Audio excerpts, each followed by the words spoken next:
आता आपण साध्या मिठाच्या पाण्यात हे कच्चे आंबे घालून ठेवणार आहोत. मग हे आपल्याला केव्हाही पुढे दिवाळीकडे वगैरे किंवा कधी लोणचं संपलं तर आपल्याला हवं तेव्हा या आंब्यापासून आपण लोणचं घालू शकतो. हा आंबा नुसत्या मिठाच्या पाण्यात चांगला राहतो. आता हे मी अर्धी वाटी मीठ घातलंय, अजून थोडं घालणार आहे आणि तो छान राहतो आंबा.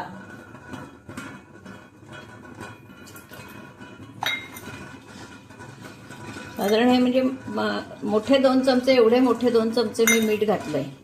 हे आता आपण पाणी करून घेणार आहोत आणि आपण एअरटाईट डब्यात हे आंबे ठेवून देणार आहोत.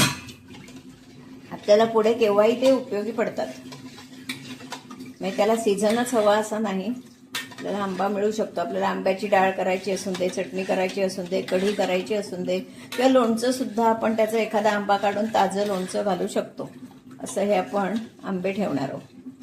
त्याच्यासाठी आता मी हे मिठाचं पाणी केलंय, हे आंबे टाकणार आहे. ह्याच्यात आपण काहीही प्रक्रिया काहीच करायची नाहीये. फक्त आंबे असे डब्यात भरायचे, डब्यात बरणीत भरायचे आणि वर पाणी ओतून ठेवायचं, एवढंच त्याची कृती आहे. पण हे आंबे खूप सुंदर राहतात आणि आपल्याला हवा तेव्हा उपयोगी पडतो. मी जरा गाळून घेणार आहे, कारण काही वेळा मिठात कचरा असतो, म्हणून आपण पाणी गाळून घेणार आहोत.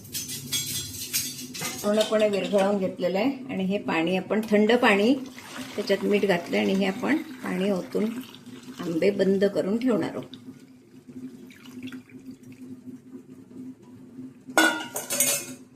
हे आंबे आपण ठेवून द्यायचे. हे आंबे छान राहतात.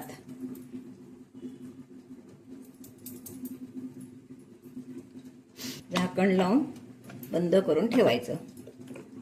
अगदी 6 महिने, वर्षभर सुद्धा टिकतो. याची आपण अगदीच वाटलं तर आपल्याला नाही लागले तर आपण याची आंबोशी करू शकतो. आंबोशी सुद्धा एकदम पांढरी स्वच्छ अशी आंबोशी याची होते आणि आपण केव्हाही वापरू शकतो हा आंबा. असा हा छान प्रकार आहे.